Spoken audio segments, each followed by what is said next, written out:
Coucou toi, ça fait longtemps. Je me pose un petit peu pour répondre à quelques questions que vous m'avez posées récemment, donc faire une petite FAQ.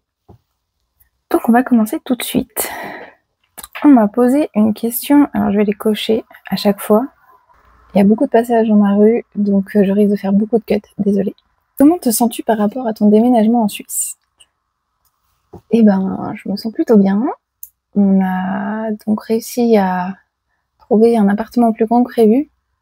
Pour mes tipeurs savent, j'avais fait une vidéo juste pour eux, un peu en panique, leur expliquant la situation par rapport au logement qu'on devait avoir. Mais du coup, ça va mieux. On a trouvé un appartement en montagne, du côté de la frontière suisse. On a chacun notre espace, donc c'est très cool. On a chacun une petite chambre, un petit atelier, plus un espace commun, et on a également un balcon, donc avec vue sur la montagne. Donc c'est très très très chouette. Et donc ce déménagement a été un peu fatigant. Vraiment, on a enchaîné, on a fait quasiment 12 heures de route donc pour traverser la France. Et avec les chachas, c'était pas facile, il faisait très chaud. On a un autre chat Mocha, qui a eu un peu comme une insolation, un coup de chaud. Mais c'était léger, donc c'est passé assez vite. Ils se sont tous bien faits à l'appartement, ils ont pris leur place. Ils ont trouvé des endroits pour se poser, notamment mon armoire à vêtements qui pour l'instant est une armoire à tout, donc elle reste ouverte parce que j'ai encore beaucoup de bordel à trier, ranger. Et donc mes chats investissent cet endroit et bon, pour l'instant je laisse ça comme ça. Voilà pour la première question. On va enchaîner avec la deuxième. Quel conseil donnerais-tu au toi d'il y a 10 ans? Pensez à vous hydrater. Donc au moi d'il y a 10 ans, donc il y a 10 ans, j'avais 20 ans. Quand j'avais 20 ans, où est-ce que j'étais quand j'avais 20 ans?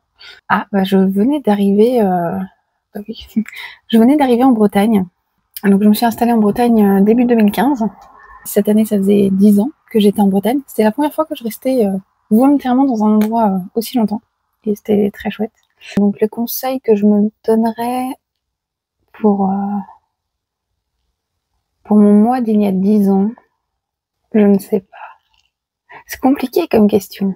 En fait, il y a beaucoup de choses qui ont changé. Quand je suis arrivée en Bretagne, j'ai commencé par faire des petits boulots. Je venais de quitter un emploi que j'avais dans le sud de la France. Je travaillais dans la police nationale parce que je trouvais pas d'emploi. Donc j'ai passé des concours. J'ai été refusée à celui de la gendarmerie et donc il y avait aussi celui de la police et donc j'ai été prise. Et c'était une des meilleures expériences professionnelles que j'ai eues parce que j'avais une bonne équipe et que vraiment c'était plutôt bien. Mais j'ai quitté pour plusieurs raisons. Déjà parce que je voulais changer de région sans forcément vouloir continuer ce travail-là, parce que on était limité dans nos choix d'action, limité par la loi, limité par les patrouilles. En fait, on n'avait pas assez de patrouilles pour aider les gens. Et ça m'a beaucoup frustrée en fait. Et je pense qu'en fait, ce métier m'a aussi permis de comprendre que je voulais plus de liberté.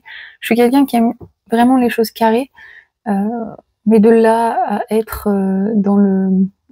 dans la police ou ce genre d'emploi pour toute ma vie, non. De toute façon, je savais que c'était pas pour toute ma vie, c'était vraiment pour essayer parce que j'avais pas le choix à l'époque, je trouvais pas de travail. Donc il y a 10 ans, j'ai décidé de quitter ce travail, de quitter le sud de la France, qui était une zone temporaire pour moi de vie. Et donc je suis venue en Bretagne rejoindre quelqu'un. Et c'était vraiment une chouette année 2015. Ce gros changement était très chouette. Tu fais des bêtises? Donc en fait, j'ai pas grand-chose à changer par rapport à ce chemin de vie, parce que ça m'a amené où j'en suis aujourd'hui, je pense. Quelques années après, j'ai adopté mon petit chat Médive, donc ça n'aurait pas eu lieu si j'avais pas été avec la personne en question à cette époque. Et puis ça m'a permis aussi de construire tout ce que j'ai construit à la suite, de savoir que je voulais être tatoueuse. Donc vraiment, à part le fait de plus penser à moi, j'ai pas trop de conseils à donner.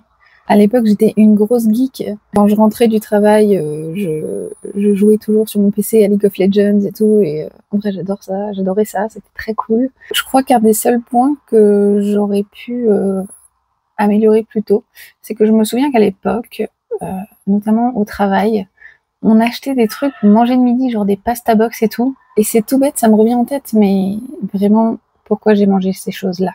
Déjà, ça coûtait super cher et c'était pas bon. Enfin, nutritivement et même au niveau du goût, c'était pas folie, quoi. C'était plein de sel. J'aurais aimé commencer à cuisiner plus tôt. Je me suis mise quelques années après à vraiment commencer à cuisiner, en fait, quand j'ai commencé à être végétarienne et végane. Donc j'aurais aimé commencer plus tôt à végétaliser mon alimentation. Et voilà, en vrai, pas de grand changement foufou. Qu'est-ce qu'on a d'autre comme question? Comment vont les chatons? Bah, les chatons vont très bien. On leur a fait un enclos, donc ils sont contents, ils prennent le soleil toute la journée, surtout Mocha, qui adore ça. Donc ils vont bien. As-tu prévu de refaire des conventions en 2025? Alors oui. J'ai au moins une convention de prévue, là c'est acté, c'est sûr, au mois de septembre. Mais j'en ai pas encore d'autres parce que j'en ai pas trouvé. J'aimerais bien en faire plus, mais il faut que je cherche. Pour l'instant, j'ai pas trouvé. J'aimerais refaire des conventions tatouage, ce que je n'ai plus fait depuis un certain temps déjà. Mais pour me faire connaître dans la région, je pense que c'est quand même une bonne chose de le faire.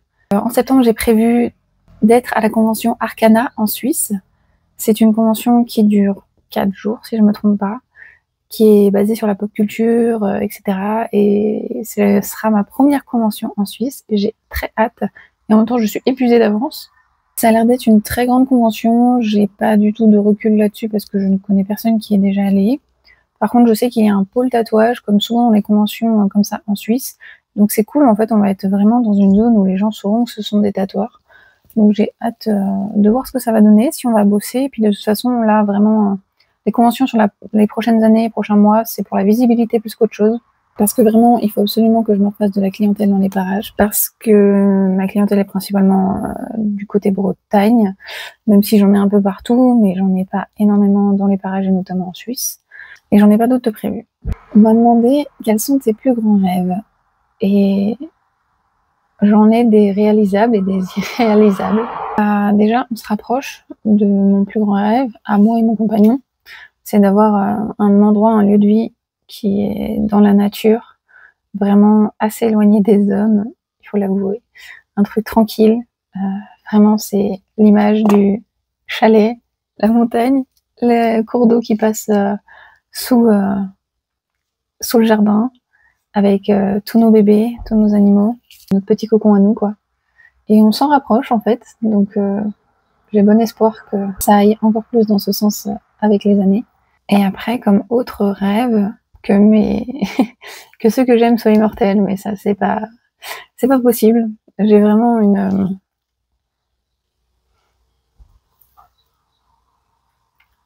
J'ai toujours dit que j'avais pas peur de la mort, et techniquement c'est assez vrai, j'ai pas peur de mourir, de toute façon quand ça arrivera je m'en rendrai pas compte, mais je suis terrifiée à l'idée de perdre ceux que j'aime, et notamment mon compagnon et mes chats, parce que j'ai déjà vécu de perdre un de mes chats de façon assez brutale, et c'était vraiment la chose que je voulais le moins au monde, et ça a été très difficile.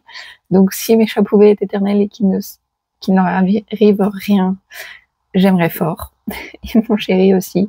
Mais je sais que c'est pas possible, donc j'essaie de faire en sorte de contrôler ce que je peux contrôler, qu'ils soient en bonne santé autant que possible, grâce à leur alimentation, etc., leur hygiène de vie, comme la mienne. Et en fait, je sais que je pense beaucoup plus à moi ces dernières années que il y a 10, 20 ans. Mais je suis passée du stade où mon travail, notamment, était ma priorité les 3-4 premières années de mon entreprise. Donc, ça fait près 7 ans maintenant que j'ai mon entreprise. Au fait que, en fait, c'est vraiment mes proches qui sont prioritaires. Notre cadre de vie personnel plus que professionnel, même si c'est très, très lié dans mon activité. Parce que, vraiment, je veux pas de regrets. Je veux pas de regrets de me dire j'ai pas passé assez de temps avec eux, à les caresser, à passer du temps avec de qualité avec mon chéri. Même si évidemment tous les jours c'est pas facile, des fois les chats me saoulent, des fois avec mon chéri on se prend la tête, c'est normal je dirais. J'essaie d'un peu plus conscientiser tout ça quand je les caresse, j'essaie d'être plus présente pour vraiment essayer de graver le souvenir, parce que les souvenirs en fait ils sont toujours là mais ils deviennent de plus en plus flous. Même ceux qu'on croyait très très forts et qu'on voudrait garder éternellement, en fait ils deviennent flous, les odeurs, même les images. C'est aussi pour ça que je prends beaucoup plus de vidéos et de photos, parce que vraiment, il y en a jamais assez. Il y en a vraiment jamais assez. Et moi, j'ai pas d'enfants, mais si vous avez des enfants, en fait, c'est vraiment la même chose. pensez à garder des souvenirs dans vos téléphones et tout, mais des vrais souvenirs aussi, d'être présent sur l'instant. Donc je sais plus du tout pourquoi je parle de ça, mais tout ça pour dire que dans ma vie de rêve, vraiment, ça serait beaucoup moins de travail et beaucoup plus de temps avec mes proches, parce que même si j'ai besoin d'argent pour vivre, et même si j'ai envie de faire prospérer mon entreprise, moi, enfin, j'ai envie de m'améliorer dans mon travail, donc il faut que je travaille pour m'améliorer, c'est toujours pareil. C'est prioritaire quand je suis dans mon travail, d'être à mon travail et d'être compétente. Vraiment au quotidien, c'est ma famille, c'est ma petite famille que je me suis créée en fait, vraiment mon chéri et mes chats. Donc voilà. Autre question. Je vais mettre 2 questions en même temps. Comment arrives-tu à combiner la musculation avec le boulot et le reste? Et être végane et faire de la musculation, est-ce que ça se gère bien? J'ai commencé la musculation récemment, c'était il y a un peu plus de 3 mois. Donc c'est assez récent, je suis un bébé beau muscu. Et ça faisait très longtemps que je voulais commencer, j'avais peur de passer le cap de la salle de sport. Parce que je suis sportive, j'ai toujours été sportive, mais j'ai pas un physique vraiment de sportive. Et les salles de sport, ça c'est impressionnant, vraiment, c'est des gens, souvent il y a des gens très très musclés, très en forme, ça fait peur. Avec la maladie, je me suis dit, j'en serais peut-être pas capable. Et il y avait aussi l'aspect prix, forcément qui rentre en compte. Mais à un moment, là, je me suis dit, il faut que je tente quelque chose, faire du sport à la maison, j'y arrive pas, je suis pas assez concentrée. Et vraiment, du coup, c'est une révélation. Je suis contente, je suis plutôt assidue, vraiment. En moyenne, je vais à la salle 3 fois par semaine. Ça dépend de plein de choses, mais idéalement 3 fois par semaine, mais des fois c'est 1, des fois c'est 2, ça dépend. Là, pendant le déménagement, je suis pas allée pendant 2 semaines, et c'est normal. Mais j'ai fait pas mal de muscu avec le déménagement, en fait. La muscu m'apporte un sacré, un bien-être mental. J'aimerais y aller tous les jours, mais je sais que c'est une cadence que je ne tiendrai pas, donc j'essaie pas de le faire. Parce que vraiment, quand j'y vais, ça me fait vraiment un bien fou. C'est pas facile sur le moment, mais je me sens beaucoup mieux après, en fait, et même pendant. Ça me fait du bien de me dépenser, de bouger. Et je sens que je le fais pour moi. Je sens mon physique évoluer un petit peu. J'ai réussi à retrouver une salle là où j'habite. C'est une salle bien différente de celle dans laquelle j'étais avant. C'est vraiment une salle beaucoup plus petite, mais qui est très très bien équipée. Donc je suis un peu plus intimidée quand j'y vais. Mais petit à petit, je vais trouver ma place. Ça va le faire. J'arrive à combiner ça avec le reste de mon emploi du temps, parce que l'avantage quand t'es à ton compte, c'est que t'as un emploi du temps flexible, donc tu t'arranges un peu comme tu veux. Au détriment ou pas du reste, hein, c'est des choix. Je travaille moins cette journée, je vais faire 1h30 de musculation. Moi, je suis plus du matin. J'ai toujours été du matin. Vous avez entendu? C'est les vaches, les jolies vaches d'abondance, qui sont vraiment au pied du balcon. Je sais plus ce que je disais. Oh, c'est terrible. Donc, je vais à la musculation le matin. Il y a un peu moins de monde, déjà. Et ça me lance dans la journée, donc j'ai au moins fait ça dans ma journée, en fait, même si j'ai pas l'énergie de faire autre chose, donc c'est cool. Et de toute façon, avec cette salle, il y a vraiment des horaires très spécifiques, donc je peux pas y aller tous les jours, c'est pas ouvert tous les jours, donc faut que je m'adapte, c'est pas évident, mais ça le fait. Et en fait, avec mon alimentation, il y a pas de problème. Pas de problème parce que, effectivement, j'ai une alimentation principalement végétale. Et ça fait des années que c'est comme ça. Et là, avec la muscu, Mocha, je parle à la caméra. Et donc avec la muscu, je vois pas trop de changements de problème en fait à cause de ça. Je mange bien quand même, je mange assez équilibré. Quand j'ai repris la muscu, j'ai essayé de revoir un peu mes apports caloriques. Je l'ai pas trop fait, je l'ai fait quand même mais pas trop parce que comme j'ai parfois un peu des TCA, je fais de l'hyperphagie, j'essaie de pas trop rentrer là-dedans. Compter ses calories, tout ça, ça peut être assez dangereux pour certaines personnes. Mais je l'ai fait de temps en temps pour voir si justement je mangeais assez de certaines choses. Et notamment de certains nutriments.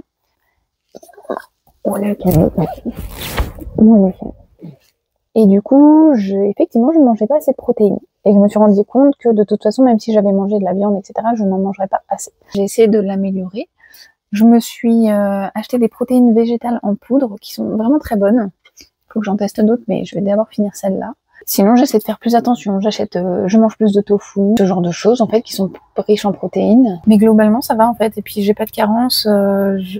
Vraiment, j'ai pas de problème.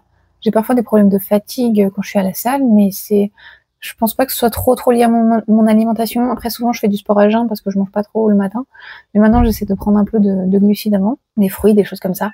Et justement, quand je rentre, je prends un petit déjeuner un peu plus protéiné pour la reconstruction musculaire. Je prends pas pour l'instant d'autres compléments. Je prends du magnésium tous les jours pour ma santé, mais je ne prends pas de BCAA ou ce genre de choses pour l'instant, ou de créatine. Peut-être que j'en prendrai un jour, mais pour l'instant je suis pas assez renseignée pour me dire ok c'est utile ou pas.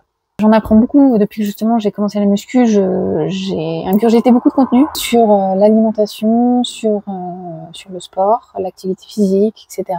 Et j'ai appris trop de choses et je suis trop contente, vraiment j'adore. Et en fait reprendre la muscu et aussi la course à pied depuis le début d'année, donc plutôt que la muscu, j'ai enfin remis mon étiquette de je suis sportive et ça me manquait parce que je suis vraiment quelqu'un de sportif. J'aime ça, mais comme tout le monde des fois j'ai vraiment la flemme, mais j'aime ça, je sais que j'aime ça et que ça me fait du bien. Donc je suis vraiment contente parce que ces dernières années j'ai essayé en vain de faire du sport à la maison, de tester des trucs, j'y arrivais pas.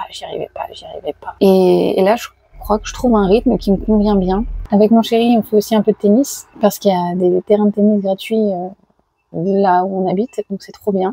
C'est vraiment une activité qu'on partage à deux et qui est trop chouette. Et puis on fait aussi de la randonnée maintenant, donc on a fait une randonnée il y a pas longtemps qui nous a tués, mais qui était trop magnifique. Enfin, c'était magnifique.